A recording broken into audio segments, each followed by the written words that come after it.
ওম কৃষ্ণায় গোবিন্দায় নমো। তিনবার বলার পরে ওই পরম চূড়ামণি কি বলেছে? ভগবান, তিনি অবতারে তুমি ভগবান হয়েছ। শুনেছি তুমি নাকি ভক্তের ভগবান।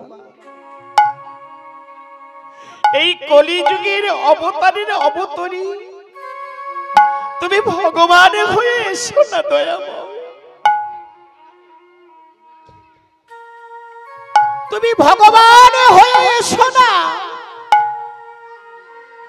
তুমি যেন কাঙালি রূপে এসো দয়াময়। তুমি যেন কাঙালি রূপে এসো দয়াময়। আসলে ওমা কাঙাল মানে কি? জমিদার, রাজা, এমএলএ, এমপি, মন্ত্রী। কাঙাল মানে কি? বড়লোক। ভগবান আগে ভগবানে ভক্ত হয়ে ওই বিশ্বের স্রষ্টা মালিককে ডাকলেন, তুমি কাঙালে হয়ে এসো, তুমি কাঙালের ঠাকুরে হয়ে এসো, নইলে এই কলির কামন্দ ভবান্দ মায়াবন্ধ জীব এরা তো কেউ উদ্ধার হবে না, উদ্ধার হবে না। তুমি যদি কাঙাল না হয়ে এসো। আসতে এত সুযোগ দিল, কেউ ধরতে পারবে না। বৈষ্ণব চূড়ামণির ডাকে ভগবান কাঙাল হয়ে এসেছে। নেড়া মাথা, গেরুয়া বসন, আর কিছু আছে আমার গৌর হরি।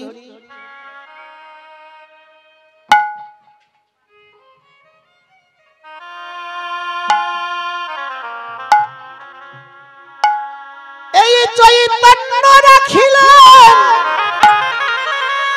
কলির চেতনায় অচেতনা জীবিকে। সে কি করিবে জানো?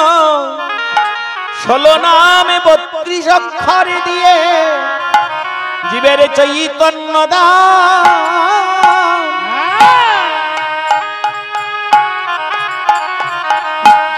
বাড়াইয়ে দেবে।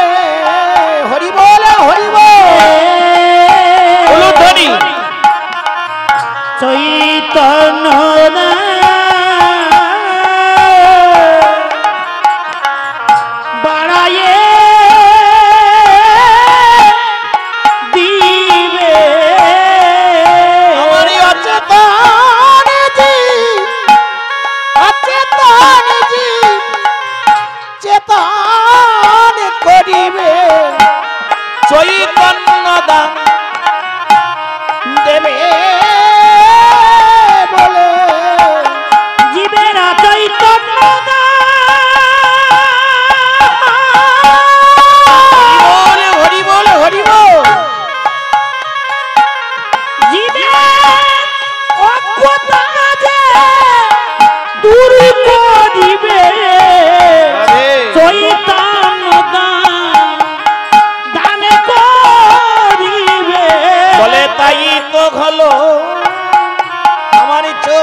তিনি চৈতন্য রাখিলেন। তাই মহাপ্রভুর এক নাম, আস্তে আস্তে আস্তে, চৈতন্য। সবাই একটু একটু আগে বসো, ধীরে ধীরে। ও মায়েরা, কেহ ডাকে নবদ্বীপে নিমাই বলে, কেহ ডাকে গড়া বলে, আরে কেহ কেহ ডাকে আমার চৈতন্য বলে। চৈতন্য কেহ কেহ ডাকে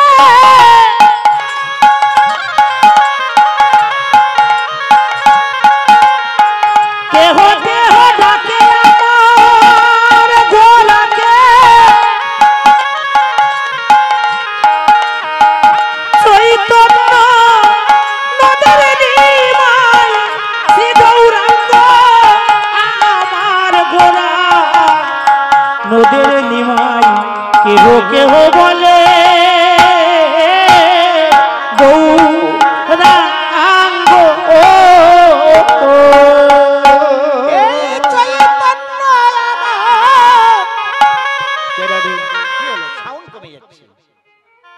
না, অত অত চিৎকার করে গান করে যাবে।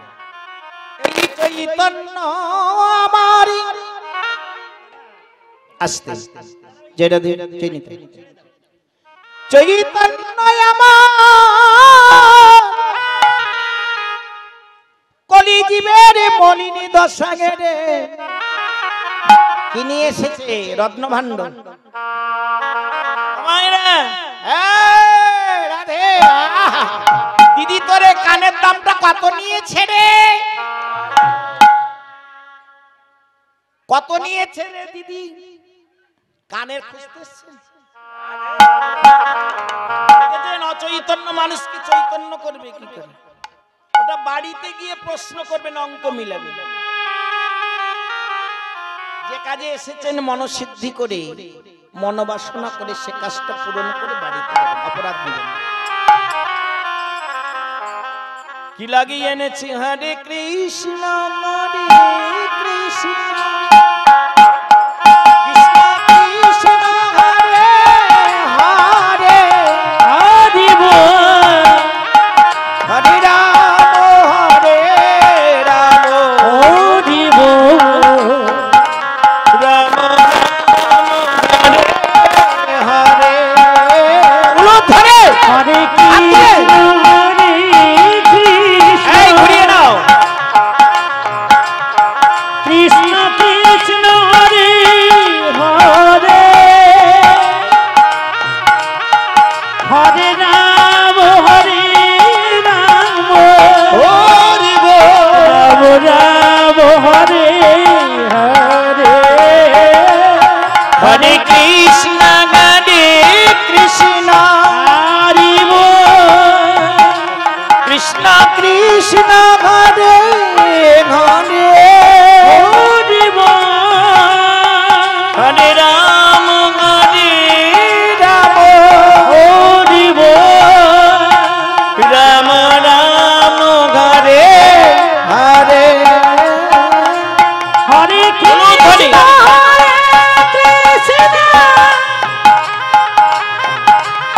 কৃষ্ণ কৃষ্ণ হরে হরে, হরে রাম হরে রাম, রাম রাম হরে হরে, হরে কৃষ্ণ হরি বল কৃষ্ণ। আস্তে কি হয়েছে? হাত ঘরে রেখেছেন? কারা কারা ঘরে হাত রেখেছেন হাত তুলুন, আমি সেখান থেকে হাতে না জড়িয়ে দেব। হাত তুলুন। হরে কৃষ্ণ হরে কৃষ্ণ হরে হরে, হরে রাম রাম রাম হরে হরে, হরে কৃষ্ণ কৃষ্ণ কৃষ্ণ হরে রাম রাম রাম রাম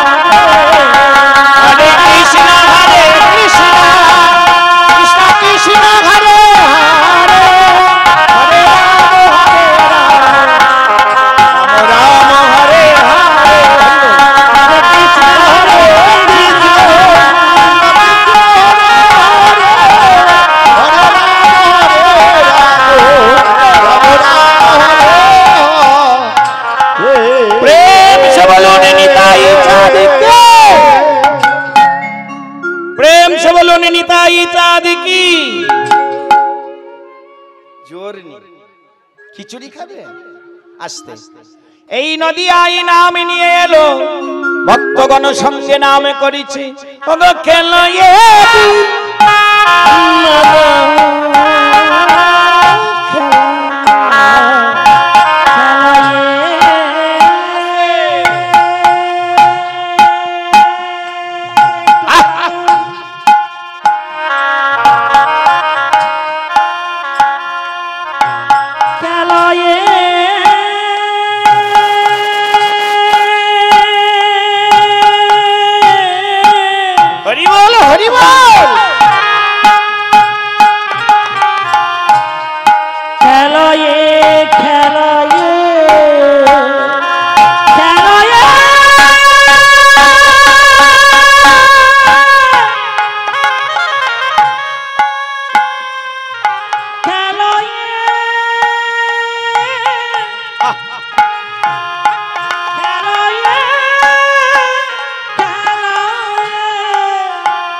মায়েদের সবচেয়ে প্রিয় খেলা কোনটা গো? ও মায়েরা, আপনাদের সবচেয়ে প্রিয় খেলা কোনটি? হ্যাঁ, কি সংসারে শুধু রান্না করা খেলা? আরে ছোটবেলা খেলেছেন তো, কি খেলা?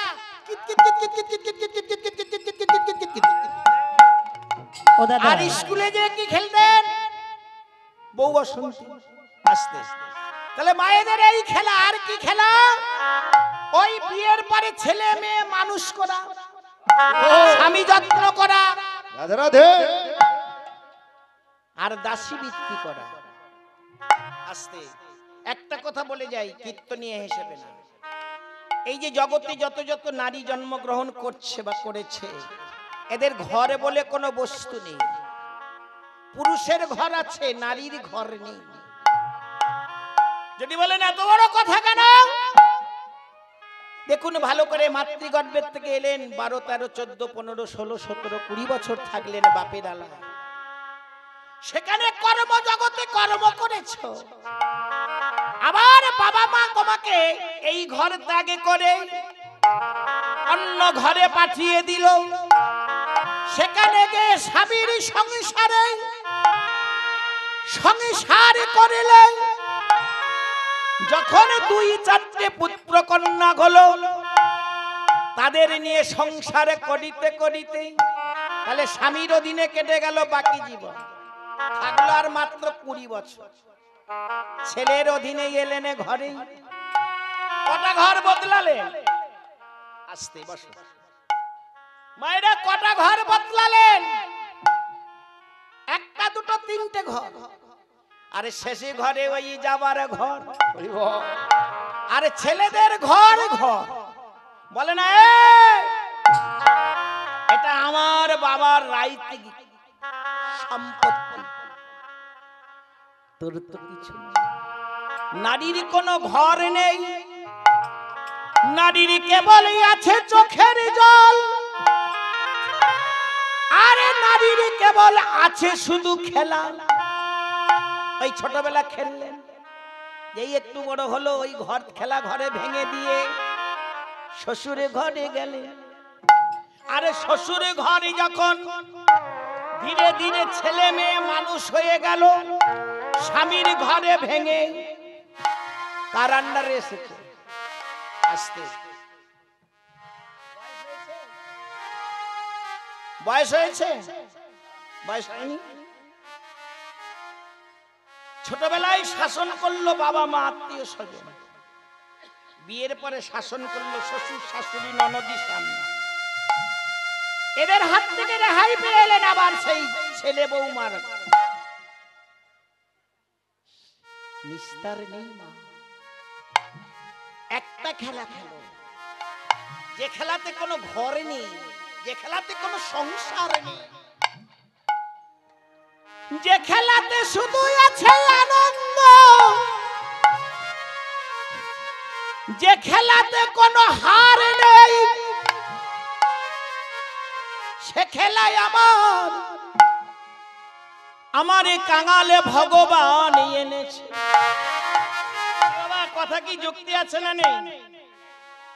আপনাদের ঘর আছে, পুরুষ নয়, আমরা প্রকৃতির পুরুষ, কিন্তু আমাদের ঘর আছে, আমরা ছেলে না, আমরা মাথায় মনে পেয়ে পয়সা আয় করে আনি, এই জন্য আমাদের গায়ে। আর আপনি যদি দিদিমণি হন আর মিনিস্টারি হন, আপনার আয়ের কোনো মূল্য নেই, কোনো দামও নেই, সংসারে দামে দেবে।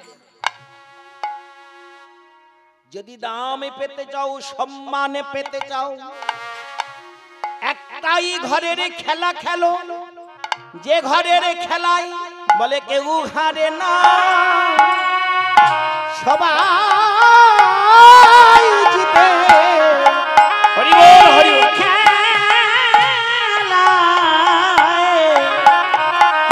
কেউ হারে না, সবাই যেতে। কেউ হারে না, সবাই যেতে। এই খেলা হরি বল, হরি বল। মাতে মাতে তারা, এই খেলায় কেউ হারে না, সবাই যেতে। বলে কেউ হারে না,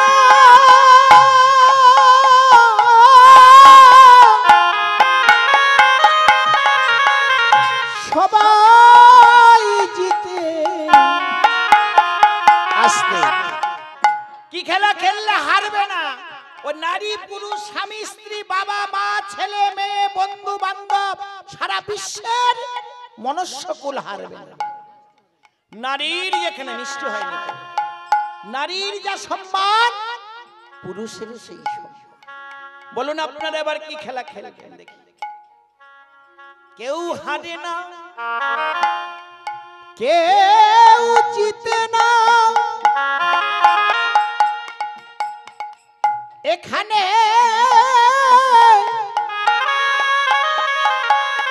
সবাই সমান। বলুন এবার খেলবেন? একদম দাঁড়ান, কেউ হাত তুলে না, দাঁড়ান। বলো বলো, কেউ হারে না, বলো। এই খেলায় কেউ হারে না, সবাই জিতে। বলে কেউ হারে না। আসতে বাবাদের রাগ হচ্ছে নাকি যে আমাদের অসম্মান করে দিলে? হ্যাঁ, রাগ হবেই তো। ঘরে যে দ্বন্দ্ববাদী বলে কেন, হয়তো কালো মানিক বলেছে তো হারে না। এই সংসার, এই সংসারে তুমি যত করবো, সংসার তোমাকে শুধু দু হাত পেতে দাঁড়িয়ে দেবে। দাও যেমন ওই রাজকীয় যজ্ঞ সেবায় একটা অগ্নিকুণ্ড জ্বাললো না, যখন যজ্ঞ সম্পূর্ণ হয়নি, তখন ওই যুধিষ্ঠির রাজন ভগবান শ্রীকৃষ্ণ দুগ্ধ ঢেলেছিল, বলছে হয়নি, এতে দাও দাও দাও।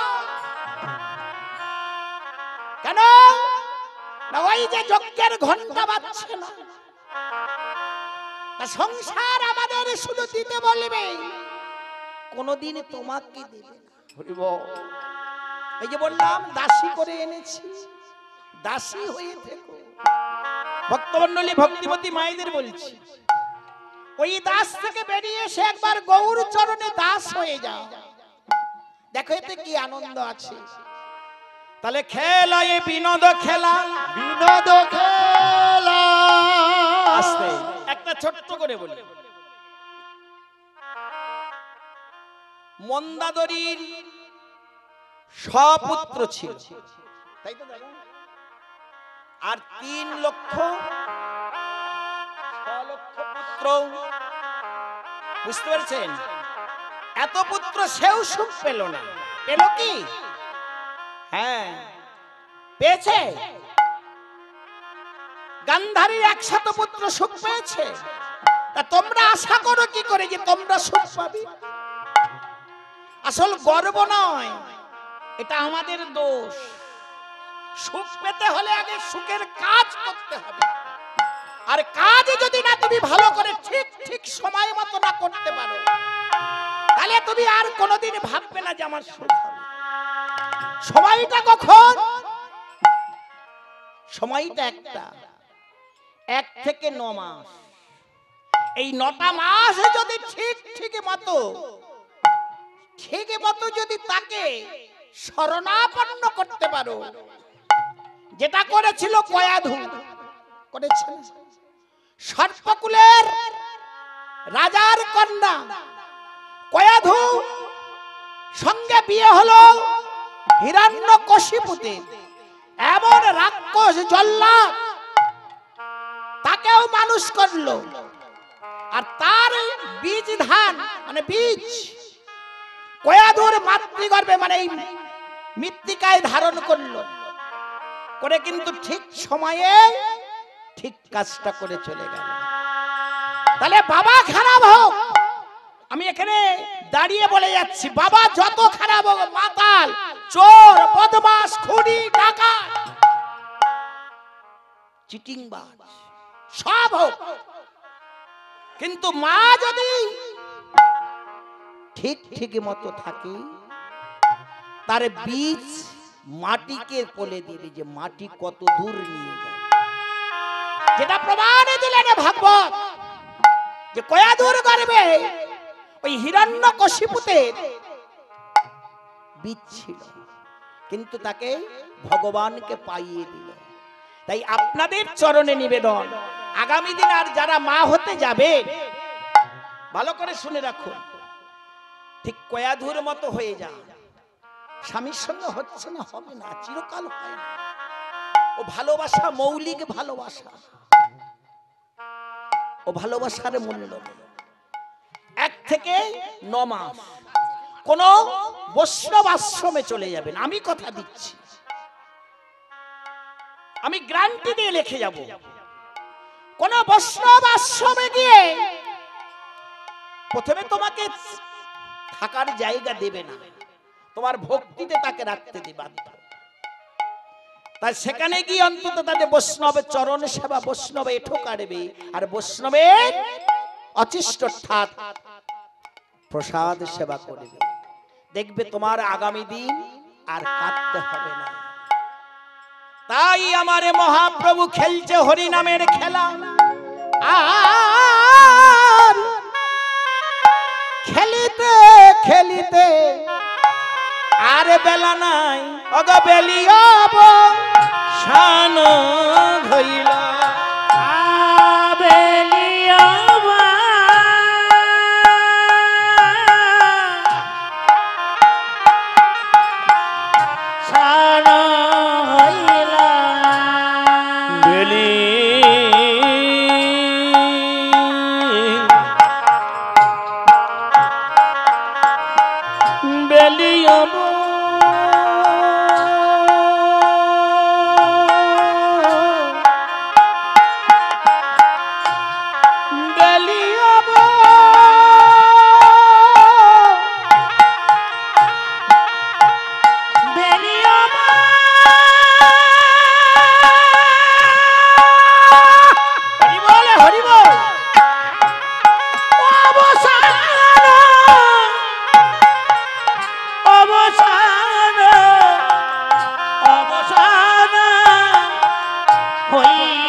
এখন আর কীর্তনিয়ারা কীর্তন গান শেখে না, রাস্তাঘাটে কীর্তনিয়ার অভাব নেই।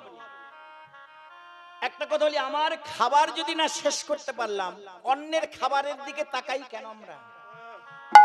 মহাজনগণ, যে কথা বলি কীর্তন, যে অতুল সমুদ্র, মানে সমুদ্রের জল যেমন কোনোদিন শেষ হয় না, তা সেই মহাজনগণ যা পদ পদাবলী লিখে গেছে, পদ পদাবলী ছেড়ে দিয়েছে। আসলে তারা কীর্তনী জগতে কীর্তন শিখতে পারল না। কোথায় যাচ্ছেন দাদা? বলে কীর্তন করতে। গিয়ে দেখলাম, কি দেখলাম? তত্ত্ব বিশরদ সম্রাট, কিন্তু পদাবলী গাইতে বলো। কটা গল্প শিখলাম, আমি বড় কীর্তনিয়া হয়ে গেলাম। পদাবলীর মানেটা শোনো। বেলিয়াব শান হই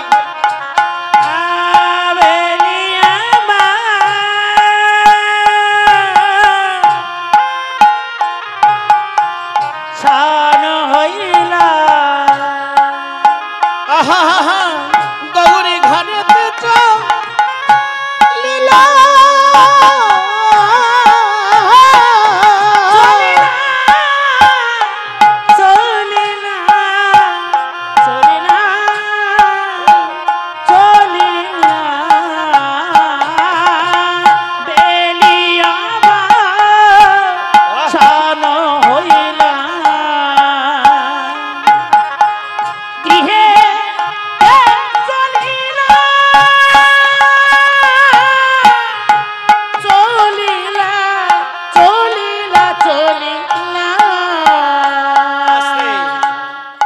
মানেটা বুঝুন, শুধু গান শুনলে হবে না।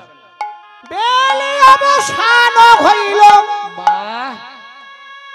মানেটা ভাবার্থ শুনুন। লীলা, বেলি অবসান হইল, পূর্ব দিগন্তে দিনমণি সূর্য অরুণ বরুণ, রবি ভাস্কর তপন দিবাকর উদিত হয়তো।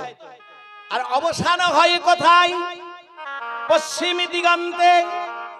তাহলে কটা সময় বাবা মিলিয়েছে দেখুন, পদাবলীর সঙ্গে আমাদের সঙ্গে মিলিয়েছে। আমাদেরও বেলায় একদিন অবসর হবে, আমারও একদিন বেলার মতো দিনমণির মতো ছুটি নেব। কি গো, ছুটি নেব তো নাকি? যে ছুটি নিলে আর পৃথিবীতে আসিতে হবে না, হবে? তাহলে আমাদের সঙ্গে মিলিয়েছে দেখুন কত সুন্দর পদাবলী। তো এখনকার কীর্তনিয়ারা গায় না, এখনকার ভক্তরা এমন হয়েছে, রসের কথা বলো, নাচ গানের কথা বলো, তাহলে ভালো গাইবে। কিন্তু আসলে মানে আমাদের অতল সমুদ্র যারা মহাজন গ্রন্থ লিখে, এখন আবার কীর্তনিয়ারা এই সুর তাল না গেয়ে এখন ক্লাসিক শিখেছে। মানে এই যে সুরে হলো, কীর্তন হলো সবচেয়ে উচ্চাঙ্গের সঙ্গীত, এই কণ্ঠ খুব প্রয়োজন। যাই হোক, কথা হলো বেলি অবসান হইল, গৌরী আমার গৃহেতে চলিল, গৃহেতে চলিল। আসতে এইটুকু থাক, মানে বলি ভাঙাই। পূর্ব দিগন্তে যখন উদিত হয় তখন কিন্তু শিশু, সূর্য দেবতা, নরম তুলতুলে, না রৌদ্র না তাপ না কিছু। তাকে দেখলে মনে হয় একটা বাচ্চা, পুত্র সন্তান। আমরা যেদিনই মাতৃগর্ভে গেলাম, সেদিনও দেখবে আমাদেরই কয়েক ঘন্টা পরে লাল টুকটুকে দেহ। বাবা তাই তো